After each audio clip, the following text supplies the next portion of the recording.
എല്ലാവർക്കും നമസ്കാരം. ഇന്ന് മെയ് 21, 2025 ബുധനാഴ്ച. നമ്മുടെ ഇന്ത്യൻ മാർക്കറ്റ് പോസിറ്റീവ് ടെറിട്ടറിയിൽ ക്ലോസ് ചെയ്തിട്ടുണ്ട്.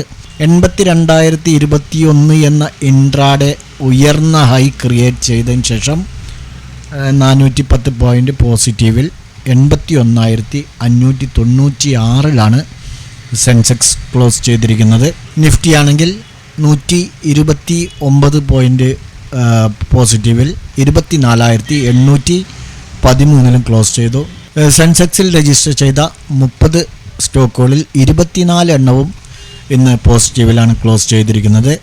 അതിൽ ബജാജ് ഫിൻസർവ്, ടാറ്റ സ്റ്റീൽ, ടെക് മഹീന്ദ്ര, സൺ ഫാർമ, ബജാജ് ഫിനാൻസ് എന്നിവ 2.02% വരെ നേട്ടമുണ്ടാക്കിയപ്പോൾ ഇൻഡസിൻ ബാങ്ക്, കൊട്ടക് മഹീന്ദ്ര ബാങ്ക്, പവർ ഗ്രിഡ് കോർപ്പറേഷൻ, ITC, അൾട്രാടെക് സിമെൻ്റ് എന്നിവ 1.87% വരെ താഴ്ന്ന സ്റ്റോക്കുകളിൽ പെടുന്നു.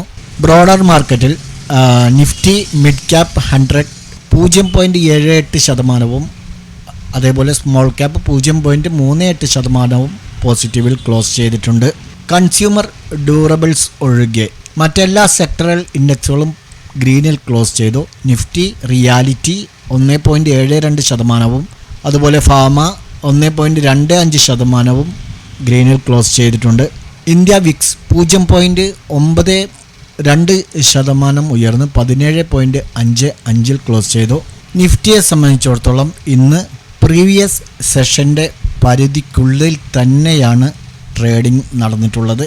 ഇത് സൂചിപ്പിക്കുന്നത് ട്രേഡർമാർ വ്യക്തമായ സൂചനയ്ക്കായി സൈഡ് ലൈനുകളിൽ തുടരുകയാണ് എന്നാണ്. 24,700 എന്നുള്ള ഈ ഒരു റേഞ്ച്, ഇത് നിലവിൽ 24,428 ഈ ഒരു ഇതിനടുത്തായി സ്ഥിതി ചെയ്യുന്ന 21 EMAയിലേക്ക് കൊണ്ടുപോകാനുള്ള സാധ്യതയുണ്ട്.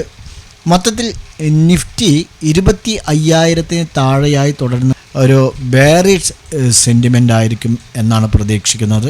എന്നിരുന്നാലും 25,000 ലെവൽ തിരിച്ചു പിടിക്കുകയാണെങ്കിൽ സെൻറ്റിമെൻറ്റ് ബുള്ളിഷായി മാറും. കൂടാതെ ഷോർട്ട് ബെറ്റുകൾക്ക് അവയുടെ ആകർഷണം അപ്പോൾ നഷ്ടപ്പെടുകയും ചെയ്യും. ഇന്ന് മൊത്തത്തിൽ മാർക്കറ്റുകൾ നോക്കുകയാണെങ്കിൽ പൊതുവെ ഒരു പോസിറ്റീവ് നിലപാട് തന്നെയായിരുന്നു പ്രകടിപ്പിച്ചത്.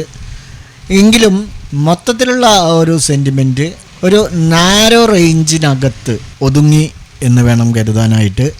ഇന്ത്യ US വ്യാപാര ചർച്ചകൾക്കിടയിൽ വർദ്ധിച്ചു വരുന്ന അനിശ്ചിതത്വം കാരണം സമീപ ഭാവിയിൽ സെൽ ഓൺ റാലി തന്ത്രത്തിൻ്റെ അപകട സാധ്യത സൂചിപ്പിക്കുന്നുണ്ട്.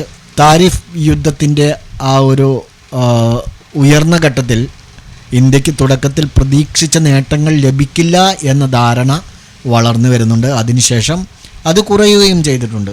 അതുപോലെ US ക്രെഡിറ്റ് റേറ്റിംഗ് താഴ്ത്തൽ, US-ലെ നികുതി കുറയ്ക്കൽ പദ്ധതികൾ, അത് ധനക്കമ്മി ഗണ്യമായി വർദ്ധിപ്പിക്കും.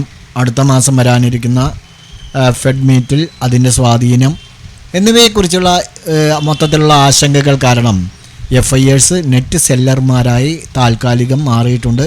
Nifty and bank Nifty Sensex നമ്മൾ ഇന്ന് വാച്ച് ചെയ്യാൻ പറഞ്ഞ സപ്പോർട്ട് ആൻഡ് റെസിസ്റ്റൻസ് ലെവലുകളിലേക്ക് വരുമ്പോൾ നമ്മൾ ഇന്നലെ റെസിസ്റ്റൻസ് ആയിട്ട് പറഞ്ഞത് 24,818 അത് ബ്രേക്ക് ചെയ്തിട്ടില്ല. 24,500 സപ്പോർട്ട് ഇന്നലത്തെ ആ സെഷൻ്റെ പരിധിക്കുള്ളിൽ തന്നെ ആയതുകൊണ്ട് നമുക്ക് നിഫ്റ്റിയിൽ ഇന്ന് ആക്റ്റീവായിട്ടില്ല.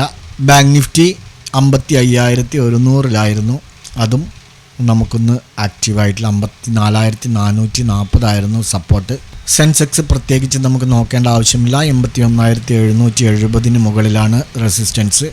സപ്പോർട്ട് 80,640. ഓക്കെ, ഈ 3 ഇൻഡെക്സുകളും നമ്മൾക്ക് ഇന്ന് ട്രേഡിംഗ് ചെയ്യാനുള്ള ഒരു അനുകൂലമായി മാറിയിട്ടില്ല. ഓക്കെ, അതുകൊണ്ട് പ്രശ്നമില്ല. നമ്മുടെ ക്യാപിറ്റൽ ഇവിടെ സേഫ് ആവും. നാളെ നമുക്ക് ഏതെല്ലാം സപ്പോർട്ടുകളാണ്, ഏതെല്ലാം റെസിസ്റ്റൻസുകളാണ് വാച്ച് ചെയ്യേണ്ടത് എന്നുള്ളത് നോക്കാം. നമുക്ക് സപ്പോർട്ടായിട്ട് ഈ ഒരു റേഞ്ച് തന്നെ നോക്കിയാൽ മതി. 80,647. ഓക്കെ, 80,648-45 ആ ഒരു റേഞ്ച് നോക്കിയാൽ മതി. റെസിസ്റ്റൻസ് എന്ന് പറയുന്നത് നമുക്കല്പം മുകളിലേക്ക് വെക്കേണ്ടി വരും. 82,020. ഓക്കെ, ഈ ഒരു റേഞ്ചിന് മുകളിൽ സെൻസെക്സിൽ നമ്മൾ നാളെ വാച്ച് ചെയ്താൽ മതി.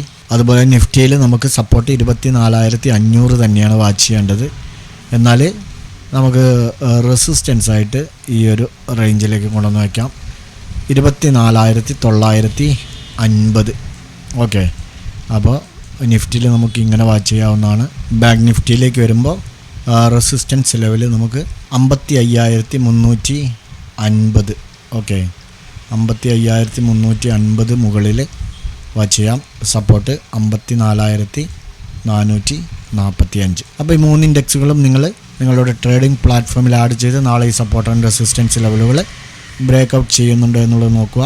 അതുപോലെ നിങ്ങൾ ആദ്യമായാണ് ഞങ്ങളുടെ ചാനൽ വീഡിയോ കാണുന്നതും ഞങ്ങളുടെ ടെലഗ്രാം ചാനലിൽ ഇതുവരെ ജോയിൻ ചെയ്തിട്ടില്ലെങ്കിലും താഴെ ഡിസ്ക്രിപ്ഷൻ ലിങ്കുണ്ട്, ജോയിൻ ചെയ്യാവുന്നതാണ്. നാളെ നല്ലൊരു പ്രോഫിറ്റബിൾ ഡേ ആവട്ടെ എന്ന് ആശംസിച്ചുകൊണ്ട് നിർത്തുന്നു. ബൈ.